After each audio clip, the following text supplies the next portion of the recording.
Jadi tambah lemes kan akhirnya. Karena harus dibagi ya. Ibu juga butuh nutrisi, anak pastinya dalam masa perkembangan juga nutrisinya harus maksimal itu juga ya. Akhirnya kita sarankan ini insya Allah nggak bahaya, nggak ada apa-apa, cukup dirubah pola makan. Yaitu dengan sekarang sayuran tinggalkan dulu, makan daging. Alhamdulillah ya 2 bulan makan daging sudah fit, sudah enak, anaknya sudah energik, sudah kuat, sudah timbul tenaga. Nah ini diantara hikmah besar kita belajar holistik. Mungkin kalau kita nggak belajar holistik, ya udah langsung pijet aja Pak ya berarti ya. Nggak tahu kan gitu, apa kan gitu. Ya. Ada juga, jadi ini enaknya aja ya, kasus ya pasien. Ada juga bayi itu tinggal tulang sama kulit, perutnya besar, busung gitu. Ya, perutnya kembung terus dan mencret. Ya. Dan bayi itu tuh baru berumur berapa ya? Masih bulanan lah, belum ada setengah tahun itu. Berarti harus ASI eksklusif masih harusnya itu. Jadi begitu, karena saya sambil ngajar pelatihan bayi, jadi saya cuma melihat sepintas kan gitu ya. Cuma melihat sepintas, terus minum susu. Saya bilang ini, terus saya tanya ini ibunya mana? Ibunya nggak ikut. Ya, terus yang bawa, terus minum ASI-nya gimana? Ya, sejak lahir nggak minum ASI kan gitu. Dan itu dibawa ke situ karena kembung terus itu ya, kembung mencret kan gitu. Udah akhirnya saya tinggal ya. Jadi kesimpulan saya itu faktor susu dia seperti itu kan gitu. Nutrisi ya pentingnya ya. Nutrisi yang kurang ya berarti ya. Akhirnya saya bilang sama yang bawa, sudah itu ya, yang penting ASI aja, nggak perlu terapi, nggak perlu itu, mungkin nanti perlu susu dari kita kan gitu ya. Berarti dalam artian paling tidak ketika ada informasi secara holistik, penanganan juga lebih kayak seperti lebih apa? Oh sebenarnya ini nggak perlu dipijit karena kondisinya masih bagus, tapi hanya nutrisi saja yang kurang. Berarti lebih ke fokus ke nutrisi, atau mungkin ada faktor-faktor yang lain yang paling tidak lebih pas ya Pak gitu ya. Lebih pas dalam artian lebih pas sehingga dengan harapan itu akan bisa lebih mempercepat proses kesembuhan lah, atau apa yang mungkin jadi harapannya itu ya Pak. Ya. Jadi saya berpikir waktu itu karena yang diminum cuma ASI, terus dia seperti apa? Yang diminum cuma susu, terus kemudian kondisi dia seperti itu. Ya. Berarti kan efeknya, penyebabnya kan hanya itu aja, nggak ada yang lain. Dan itu terbukti setelah susu itu berhenti, ya terus minum ASI, ya. Jadi waktu itu sempat bersih tegang keluarga, Mas. Itu tuh sejak lahir keluar ASI tapi sedikit ya, sedikit kan tapi kan gitu. Berarti masih bisa keluar. Ya. Terus saya ingat orang tua dulu ya, kalau biar ASI, meskipun sudah nggak ada ASInya ya, itu kalau keramas setiap hari pagi sore itu bisa keluar, dan itu alhamdulillah terbukti. Terus saya melihat juga melihat orang tua bayi ini orangnya sangar kan gitu. Jadi saya berkesimpulan ini ibunya ini nggak keluar ASI karena stres. Ya. Lu kok bisa tak tahu kalau stres? Iyalah. Jadi kalau stres itu ASI bisa hilang. Kok bisa tahu? Nah itu hikmah saya belajar holistik. Berarti ada nih ya, bisa dijelaskan ya. Berarti ada informasi yang menjawab persoalan itu ya Pak ya itu ya. Akhirnya saya bilang pesan saya cuma satu, sayangi ibunya.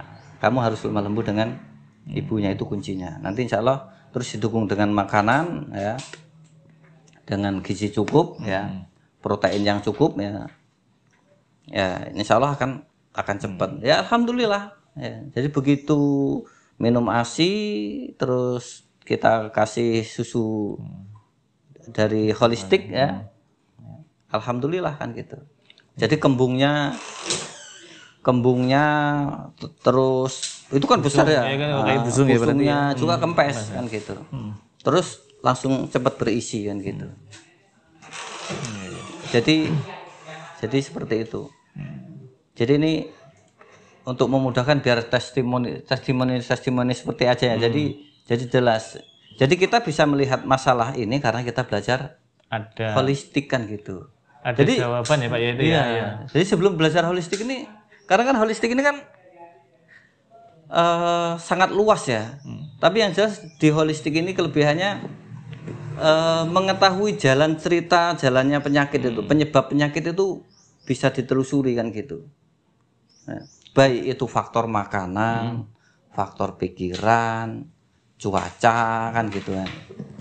Jadi jangan heran ya Pak, kok tahu, tahu, ya, nebak ya, berarti enggak ya, emang ada ilmunya ya Pak ya itu ya. Ya, jadi itu banyak yang terungkap ketika kita belajar holistik yang tadinya nggak terungkap sama sekali. Kita kalau udah menghadapi pasien jadi bingung kan gitu.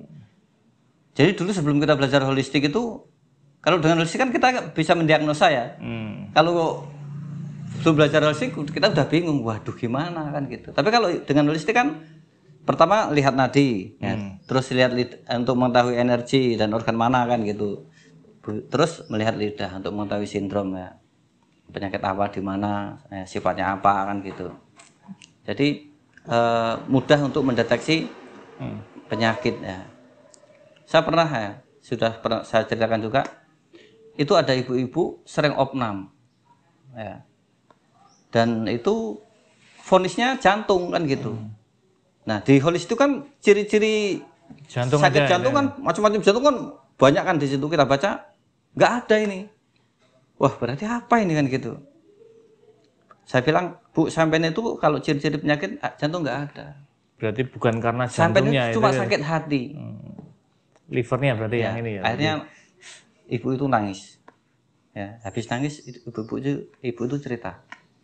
Jadi dia dulu masih gadis, ya ada diapelin orang itu tahun 70-an ya, bawa motor nyetil, bayangin tuh bawa motor nyetil. Tahun 70-an itu yang punya motor tuh hanya orang-orang tertentu. Jadi satu desa itu paling banyak 2 kalau nggak cuma 1. Itu bawa motor kan gitu ya, ibu itu langsung kecantol ya. Nah nggak taunya setelah nikah ya suaminya ini perampok. Pembunuh, ya. Bukan peminum atau penjudi, tapi perampok. Kan ngeri kan ya. Jadi ibu ini takut, mau berontak ya takut, mau ngomong ya takut, pokoknya ibu ini serba ketakutan. Nah ketakutannya ini dipendam sekian lama.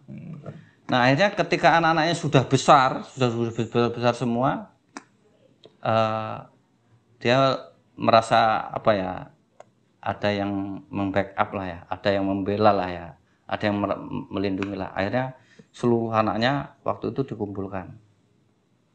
Ya, begitu dikumpulkan apa kata ibu? Jadi ibu itu cerita ya intinya pokoknya dia sakit hati, merasa kecewa, merasa marah dengan suaminya ya. Tapi kan selama ini dipendam karena nggak berani. Ya, akhirnya ibu itu minta cerai. Pokoknya nggak sudi dengan penjahat itu. Ya. Anaknya kan kaget kan ya. Karena selama ini ibu ini paling nurut, paling diem. Padahal nurut diemnya karena takut kan gitu. Ya. Akhirnya itu yang bicara pertama anak pertamanya dan kebetulan laki-laki kan gitu. Akhirnya apa? Tapi ya masya Allah itu ya, anaknya itu ya cukup bijaksana lah. Walah mak sampean iki.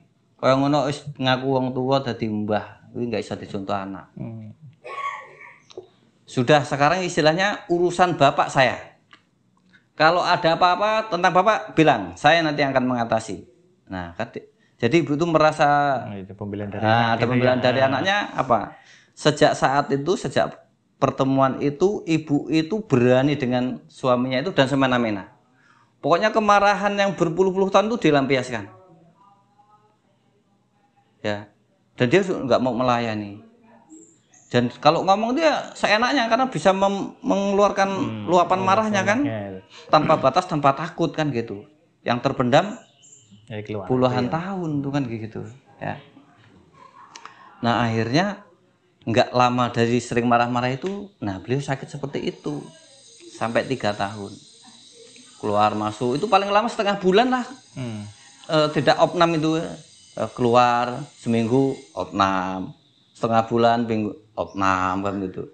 Vonisnya jantung kan gitu. Nah, Nah, tapi begitu berobat dengan kita kan ciri-ciri nggak ada ini. Mana nggak ada ciri-ciri penyakit jantungnya kan gitu. Nah, ini ada faktor X kan gitu. Nah, di situ.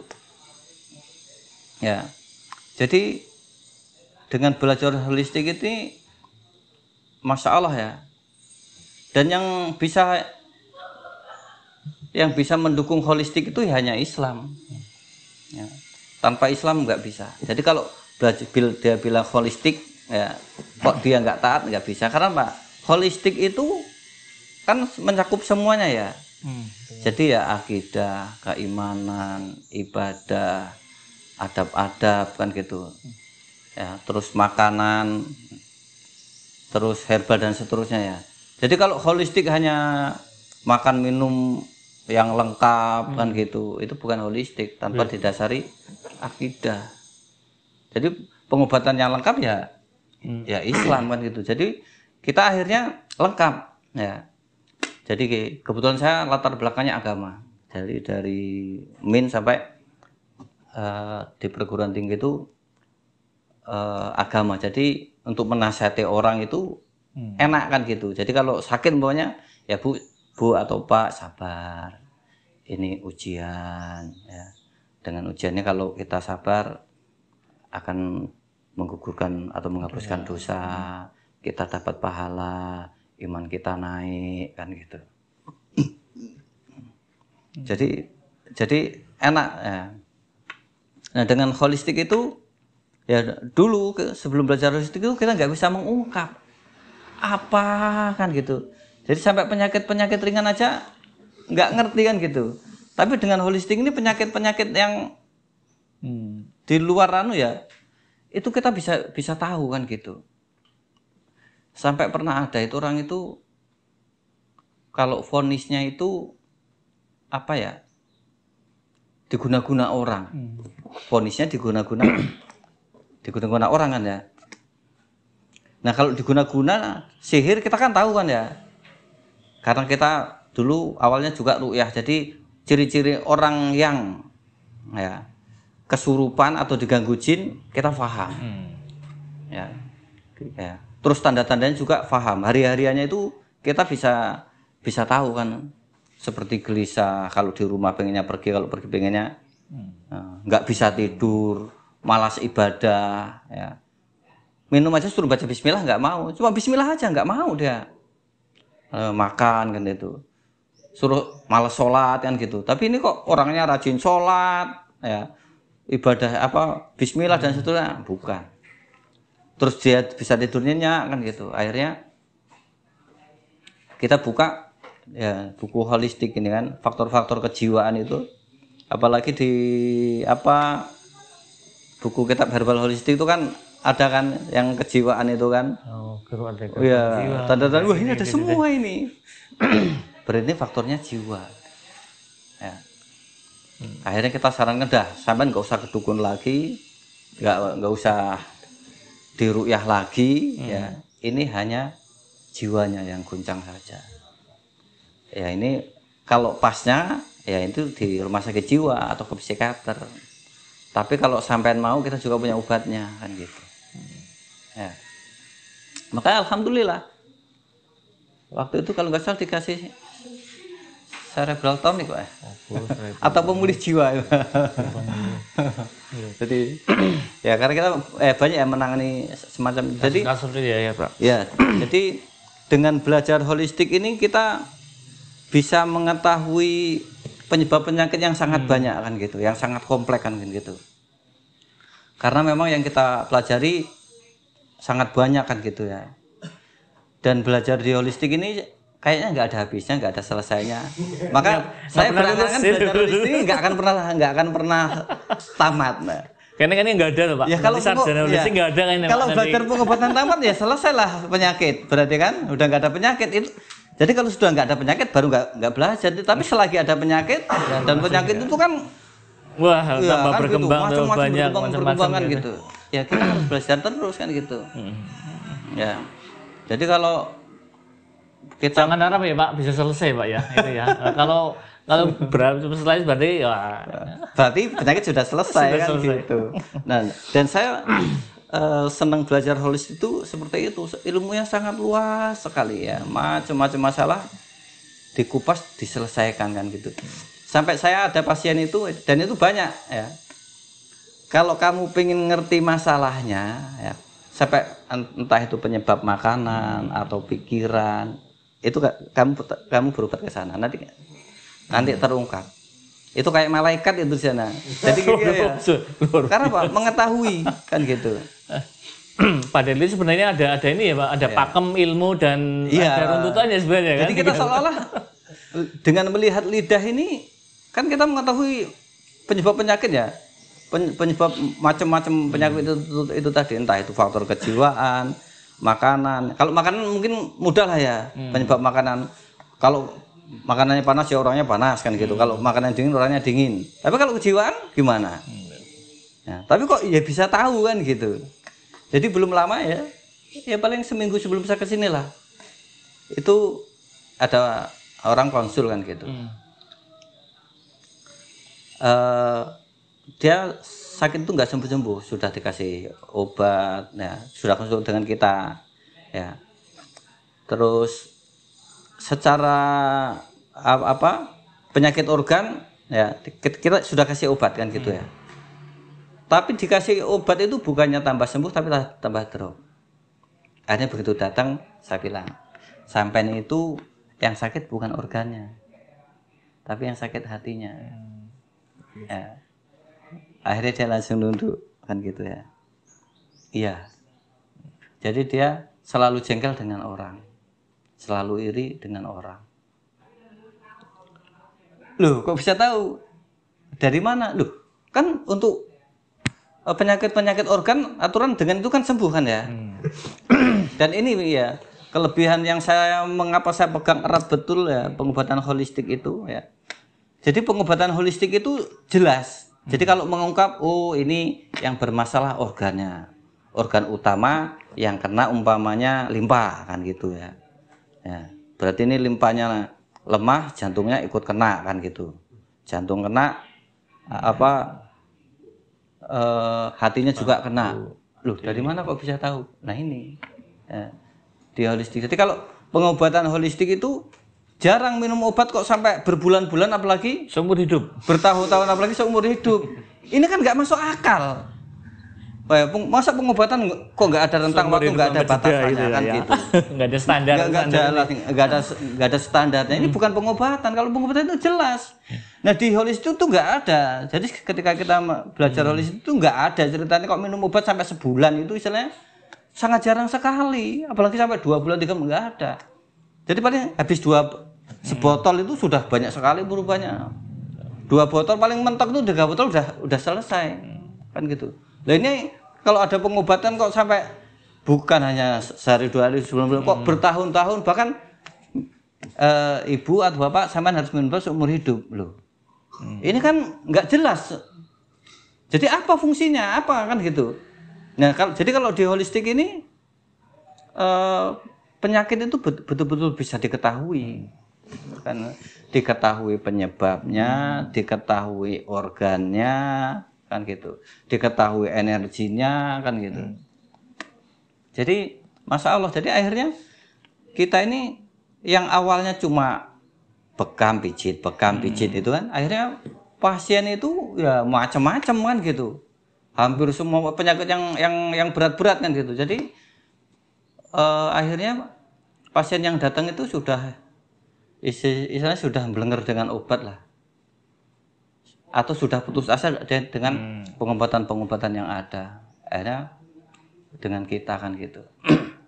Meskipun awalnya dia meremehkan, masa iya sih orang sudah pengobatan yang begitu maju dengan alat yang canggih ya, itu aja nggak mampu, masa ini hanya dengan lihat lidah itu kan sepele kan, yang dilihat cuma lidah kan gitu, lidah, nadi ya, kok itu bisa sembuh itu dari mana kan gitu. Nah, tapi alhamdulillah ini kan dia begitu balik, wah masya Allah, hanya sekali 2 sebotol 2 botol sembuh kan gitu. Ya saya tambah senang kan gitu. Tambah senangnya apa? Dia awalnya kan ngeremehkan kan, Dia udah kadung puluhan juta, ratusan juta, puluhan kali nggak sembuh, hanya 1 botol sembuh kan gitu. Wah, apa ada yang seperti itu? Ya kalau nggak percaya, monggo. Jadi kenapa? Jadi seperti itu. Oh. Jadi itu Mas. Iya. Untuk ya berarti kan ada jadi kayak semacam terapi-terapi yang ya biasanya kan berarti kan sudah keluar uang banyak, sudah meluangkan waktu juga banyak juga, tapi ya dilalah Allah belum memberikan kesembuhan ya.